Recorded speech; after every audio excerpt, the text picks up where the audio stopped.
నేను కూటాల్లో ఒకరోజు ఒక మెసేజ్ చెప్పాను.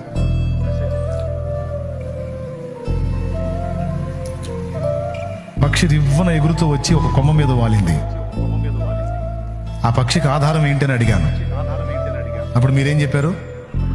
కొమ్మ ఆధారం అన్నారు. కొమ్మ మీద వాలింది, కొమ్మే ఆధారం అయింది దానికి అన్నారు మీరు. కానీ నేనేమన్నాను? కొమ్మ కాదు, రెక్కలు అన్నాను. కొమ్మ ఉంది కాబట్టి అట్లా ఉంది, కానీ దాని మీద కొమ్మ పెళ్ళుని విరిగితే చెట్టుకున్న రెక్కలు సాచి ఎగరగలిగితే తను తను కాపాడుకుంటుంది. అంటే కొమ్మ మీద ఉంది కానీ కొమ్మ మీద ఆధారపడలేదు, రెక్కల మీద ఆధారపడదు. ఆ రోజు సందేశం చెబుతూ, అయితే 10 మందికి నువ్వు ఆధారం అవు కానీ నువ్వెవ్వరిని ఆధారం చేసుకోవద్దు అన్నాను నేను. ఎంతమంది గుర్తుంది మా?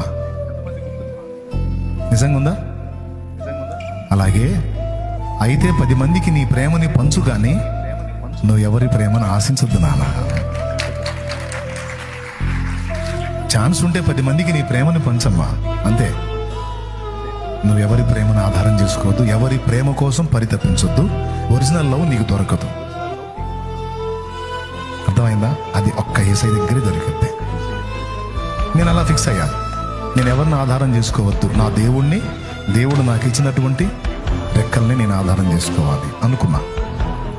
ప్రేమ విషయంలో కూడా నేను ఎవరి ప్రేమని వెంపర్లాడలేదు. ఎందుకంటే చూశాను చాలా జీవితంలో. చివరికి దేవుని ప్రేమతోనే పెన వేసుకోవాలి. మనుషులు ఎవరి ప్రేమని నేను అనుకున్నా మోసపోతాను. నాకు ఆయన ప్రేమ చాలు. అవకాశం ఉంటే 10 మందికి నా ప్రేమను పంచుతా దేవుని బిడ్డగా. అంతేగాని ఎవరి ప్రేమ కోసమో నేను ఎదురు చూడను, వెంపర్లాడను. ఎవరు నాతో ఉన్న స్తోత్రం, ఎవరు నన్ను వదిలేసి వెళ్ళిపోయినా స్తోత్రం. ఏం పట్టించుకోను.